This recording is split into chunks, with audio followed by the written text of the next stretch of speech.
ঢাকা শিশু হাসপাতাল ও ইনস্টিটিউটের কার্ডিয়াক আইসিইউতে আগুনের ঘটনায় ৫ সদস্যের তদন্ত কমিটি গঠন করেছে হাসপাতাল কর্তৃপক্ষ। ৩ দিনের মধ্যে তদন্ত প্রতিবেদন দাখিলের নির্দেশ দেওয়া হয়েছে। দর্শক, সোহান খানের প্রক্রিয়াধীন রিপোর্টটি আমাদের হাতে চলে এসেছে, আমরা চলে যাচ্ছি সেই রিপোর্টে। দুপুর ১:৩০টার দিকে ঢাকা শিশু হাসপাতালের কার্ডিয়াক আইসিইউতে আগুনের ঘটনা ঘটে। এতে ইউনিটের এসি ও পর্যাপ্ত চিকিৎসা সামগ্রী পুড়ে যায়। এ ঘটনায় চিকিৎসাধীন শিশুদের স্বজনদের মাঝে ছড়িয়ে পড়ে আতঙ্ক। দিক বিদিক ছুটাছুটিও করেন তারা। কোনো কোনো শিশুর স্বজনরা হাসপাতালে না থাকলেও এমন খবরে দ্রুত ছুটে আসেন তারা। সবার চিৎকার কান্নাকাটি, সব আমরা নিচে চলে আসি, কিন্তু অনেকগুলো বাচ্চা আইসিইউতে ছিল। ভেতরে যাইয়ে শুনতেছি শুধু আগুন আগুন। 4তলা 14 নম্বর ওয়ার্ডে 4 নম্বর বেডে ছিল। এরপর আমি দৌড়ে চলে গেছি, বাচ্চা পাইতেছি না। দেখতেছি আমার বাচ্চা না, তার উপরে আগুনটা। পরে আমি ইয়া কইরা সিরা লইয়া রক্ত চাপ দিয়া, তাও রক্ত ভাসছে গেছে শরীরে।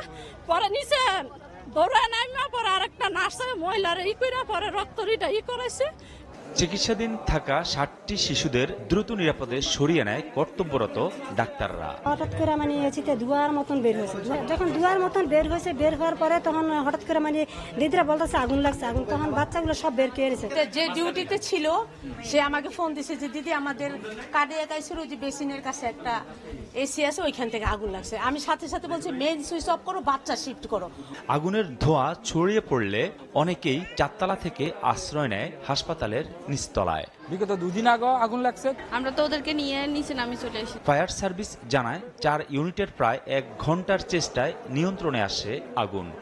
আগুন নির্বাপনের আগেও ভিতরে কোনো রোগী পেশেন্ট ভিতরে দেখে না, এবং আগুন নির্বাপন শেষে পুরোটা আবার আমরা সার্চ করে ওখানে আসলে কোনো ভিকটিম ছিল না। আমরা প্রাথমিকভাবে এসি বা ইলেকট্রিসিটি থেকে এটা হতে পারে বলে সাসপেক্ট করছি আর কি। আগুনের খবর পেয়ে হাসপাতালে ছুটে আসেন স্বাস্থ্য প্রতিমন্ত্রী ও পরিচালক। ঘটনাস্থল পরিদর্শন করেন তারা। এখন আমরা 5 সদস্যের একটা তদন্ত কমিটি গঠন করে দিয়েছি, এবং এই কার্ডিয়াক ইউনিটের হেড করে আমরা এই তদন্ত কমিটিটা গঠন করেছি, এবং ওরা 3 দিনের ভিতরে আমাদেরকে একটা রিপোর্ট দেবে। এখন আমাদের যেটা দরকার ইমিডিয়েট আমাদের সার্ভিস চালু করা। একটা কার্ডিয়াক আইসিইউ, সেখানে 7 জন পেশেন্ট ছিল।